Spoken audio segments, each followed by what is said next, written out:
Why, hello folks. Just got some new Nightwave stuff this week. Yeah. So some new missions now in this intermission. Which means I get an opportunity to cover that and make some more guide videos for you people. So I'm gonna start out with one of the new ones, the Elite one.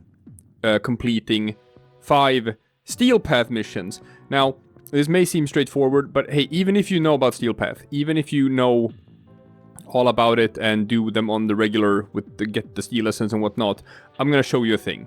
I'm gonna show you a thing that you might not know about. A little sneaky little hack to complete this. Don't worry about it. But if you don't know about the Steel Path or how to access it or whatnot, Steel Path is a hard mode for Warframe, which they created for players who, you know, have already gone through all of the normal content and just want like another layer of challenge or whatnot. So the way to unlock Steel Path is to have, you have to have completed every node in the entire star chart. You have to have like done every mission on every planet, even the Kuva Fortress, even Lua, all of that stuff. You gotta do every single node. The exception being on Eris, Mutalis, Alad V, and the Jordas Golem. You don't have to have done those two actually, but all other nodes. Once you've done that, you'll get an inbox message that tells you to go talk to Teshin in the relays. Once you go talk to Teshin, you can ask him about the Steel Path, and then that unlocks. And the Steel Path is this. Boom. You can set your game to hard mode. And then you can access the same missions, but as you can see here, it's the Steel Path version, where you just add 100 levels to every enemy. So instead of level 1 to 3, it's level 101 to 103. And then you have to go through the entire star chart again.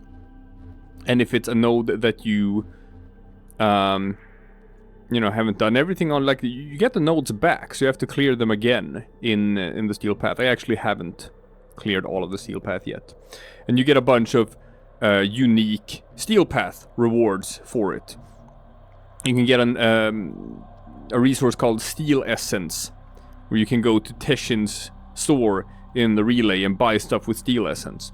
So that's basically it. And the easiest, you know, or like probably the most normal way people are gonna do this, to clear this weekly, is by doing these public missions. There are dailies for the Steel Path. There are 5 new dailies every day, and you only have to do 5, so, you know, you can just do all of the dailies in one day, and you'll get the clear. And some of these, you know, can be done pretty quickly, right?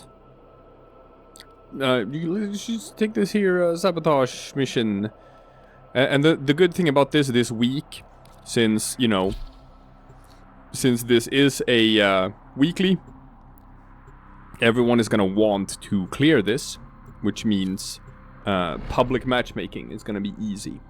You're pretty much always gonna get a full squad of other people who are also jumping in to do these daily missions to get the clear, right? So far, so good. And, you know, hey, if you want to do Steel Path anyway, because you're collecting Steel Essence, because you want to go and buy the stuff that Teshin has in his store, it's a good way of getting, like, Kuva, for example. A new operator armor. It looks pretty swank. And then, you know, he also has a rotating weekly thing you can buy in the store. Sometimes it's Riven mods. Sometimes it's an Umbra Forma once every 8 weeks, right? So there's definitely like a reason to do that. Whee! As you can see, me and this guy over here, we're basically not even killing enemies. We're just running through this as quickly as possible. Do note though, that in these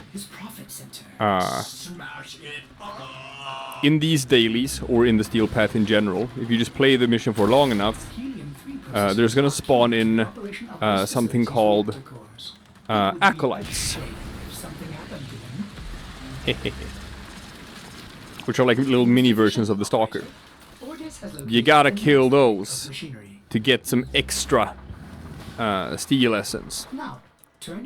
So, you might want to, like, not finish the mission as soon as humanly possible. You might wanna intentionally stay for a while longer. To let an acolyte spawn in so you can kill it and get some extra steel essence. That might be a thing. Or you don't care about that and just wanna, like, get the clear as soon as possible. In which case, that's fine too. No one's forcing you to stay longer. But if you want to do it that way, right? If you just want to clear this as fast as possible, and you don't even want to do these dailies, you just want to get rid of it because you hate doing the steel path, and you want no part of it, then hey, stick around. Stick around to the end of this video, and I'ma show you something. You might like it. You might like it. That being said, you might also wanna, you know, do that as quickly as possible, because, like, I'm just gonna say that right now, this is not widely known, but if it gets widely known, it is like 100% this is gonna get patched out. Right? So do it while it's possible. So we are not waiting for an acolyte here. So here, yay, woo! This is good. And you get your steel essence for doing the daily. We would have gotten more steel essence if an acolyte had spawned in, and we would be able to kill them as well. But for now, you know, that's why you do these dailies. You can also, you know, eventually unlock the entire steel path again by doing this. By just doing the dailies, because they rotate what nodes they're gonna be on. And it's a good way of leveling up your mastery rank, because doing the steel path allows you to once again clear the junctions. And clearing the junctions again will in fact give you more mastery. So it's, you can rank up that way. But now, okay. Now, for the fun part, you don't want to do it, right? You just don't want to do the dailies. You hate the steel path. You want these Nightwave points, but you don't want to do steel path. So here's what we're gonna do. We are gonna jump on over to Deimos, for example. We can also do this on Earth or Venus. Make sure that you set your game to solo mode, and make sure that you are on the steel path. So you are on like the, you know, levels 100 plus. And we're just gonna jump into the Cambion Rift.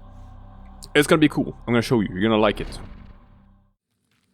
Alright, so now that we are in this open world area, what I'm gonna do is I'm gonna simply fly over here, and you might think that I'm gonna do something weird, like just, you know, go outside and start some bounty out here on the open world and do something wonky with that. But no, I'm actually not gonna do that. Oh, come on. What I am gonna do is I'm just gonna mess around in this open world for exactly 3 minutes. Nothing more and nothing less. And, you know, the reason being that bounties is not my only interest. I'm also interested in mining. Alright. That should be more than enough time. So what we're gonna do is we're simply gonna return to Necrolisk. Whee! Let's go right back home. There we go. And in through the doors. And back to the hub. And see that? Yeah, that counts! That actually counts. Now, something about just leaving out, like exiting and being out in the open world, it must be coded the same way as just like, you know, being in a mission, like being in a bounty or something. So just returning to the hub gives you a mission complete screen. That counts as doing a bounty, right? Or like completing a steel path mission. I don't know, but yeah.